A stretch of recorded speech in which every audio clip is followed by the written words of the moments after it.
Love always trusts. So that means that love never loses faith and that it is willing to think the best of others. Love gives the benefit of the doubt. When it comes to conflict, you can deal with it lovingly. When it comes to filling people's needs, you can do so generously and lovingly. Give people the benefit of the doubt. Assume that they are being honest. So when it says love always trusts, it doesn't mean that we're gullible. It just means that by default, we're not suspicious and doubting of the other person's character and motives without good reason, even if his actions offended us. So if trust has been broken, then it needs to be earned again, step by step. But love believes the other person is innocent until proven guilty, not guilty until proven innocent. If there's a problem, love doesn't jump immediately to blame the other person. In the family, trust shows itself by not grilling the other person about every detail of his story, like an attorney cross-examining a defendant. It means believing in your kids and expressing confidence in them. One Bible commentator had said, "I'm thankful that my parents trusted me as a teenager. It made me want to live up to that trust." One of my friends had parents who did not trust him, and he lived up to their distrust. He said, "Sometimes you'll get ripped off when you trust, but love persists in trusting." And Ephesians 4:32 in the Christian Standard Bible, it says, "And be kind and compassionate to one another, forgiving one another, just as God also forgave you in Christ."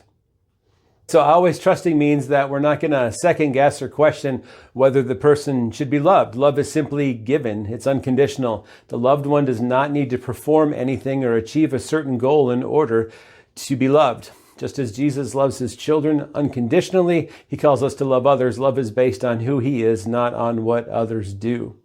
So when we choose to love like God and always trust, that means we will not start out by being suspicious. We will be slow to believe any damaging news concerning the loved one. We'll always give the benefit of the doubt. Whatever the situation, love is ready to trust. To trust someone means that you are ever ready to believe the best, as it says in the Amplified Version, ready to believe the best of him or her. The loved one may have a checkered past or be in some other way undeserving of trust, yet true love is able to look past that and meet the needs of the individual. Mistrust and suspicion are at odds with godly love. So again, I've got a lot of this out of Bible commentaries. If brothers and sisters in Christ would believe in one another, setting suspicion aside and extending unconditional love, what a difference it would make in the church. When our focus is on Christ, we can show his love to meet the needs of others. All right, so I've had a lot of experience being a pastor and an associate pastor over the years with people asking for stuff from the church. And I have to say that I have way more stories of people being dishonest than honest in their time of need. And I'm going to give you an example. And I came to it with full love and trust, kind of like I've been just talking about here. Let me tell you how this story played out. And all right, so it's late at night and I get this telephone call. And this guy on the other end of the line says, "Hey, we came to your church recently. Remember us? My two little girls with their dresses on, and you commented what nice dresses they had." And I'm thinking to myself, nope, I don't remember that. He's like, "Well, our van broke down on our way to Florida to get my sister her stuff. She died recently and we needed to clean up her things and we're stranded and we need money. Could you send us some money by Western Union?" Whenever I hear the word Western Union, I start to get suspicious right away. So I was thinking about that, and I'm not remembering. I mean, it's not maybe somebody came, but so I started to ask some more questions. I'm like, "Well, where do you live in town?" And he gave me this address.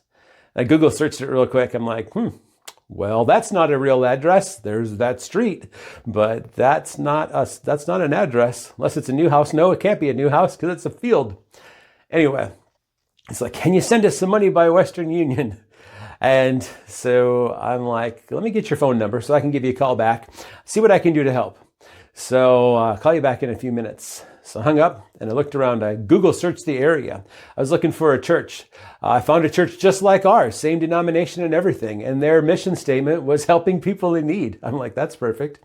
So I'm a fixer. I like to try to come up with plans to fix things and help people. So I found the church. And so my plan was that I would see if they could help out. So I called the guy back and I said, "I think I have a plan. I think I know how I can help. So I said, I found a church just like us in the area that you're in, and I will call them and ask them to help you in the morning. And I will call and see if I can pay for your hotel or motel room over the phone so you have a place to stay tonight. And I'll call the non-emergency number of the police department and see if somebody can come out and help you get to the motel and make sure your van's going to be safe where it's at until someone can help you. And then, so again, you'll be safely taken to a place where you can stay, and we'll foot the bill for the night so that you have a place to stay overnight. And then that church most likely will call you in the morning and tell you how they can help you get your van fixed and help you get on your way. Doesn't that sound like a great plan? And I really expected him to say, yes, thank you. Instead, he's like, can't you just send the money? I'm like, no, we have this policy that I can't send money by Western Union especially, but no, I can't do that. So I hear swear words and then hangs up. So I'm like, maybe I got disconnected. So I called back the number and he didn't answer. So what do you think? Do you think they are earnest, or do you think they weren't earnest? And then, couldn't have been more than a month later, late at night, my phone rings and the whole thing starts over again. And so on one hand, I came to it with looking for an opportunity to help and thinking that I wanted to believe and do the best I could to help this family in need. On the other hand, there was part of me that started to get real suspicious in the story when I was asked to send money by Western Union to somebody I really didn't know, and that the address they gave me of the place that they lived in town didn't seem to be like a real address. And then finally, when I had the plan to get sworn at and hung up on. So to me, I felt that was loving. I felt that was even better than just sending money blindly by Western Union. I mean, seriously, in the middle of the night, how are they going to find a mechanic to fix their van right then and there? You can let me know what you think about that if you want, but I was trying to be helpful. I've got many other stories of trying to help people in need. Some are comical. I guess I could write a book. And then there's been a few times where people seriously have had needs and we've helped them, and it's been a great thing. And it's just great to be used by God to help people in need when we can. Sometimes people's needs are so huge that it's just impossible for us to do anything. And sometimes their needs are an inconvenience or cause us to take some form of risk or loss.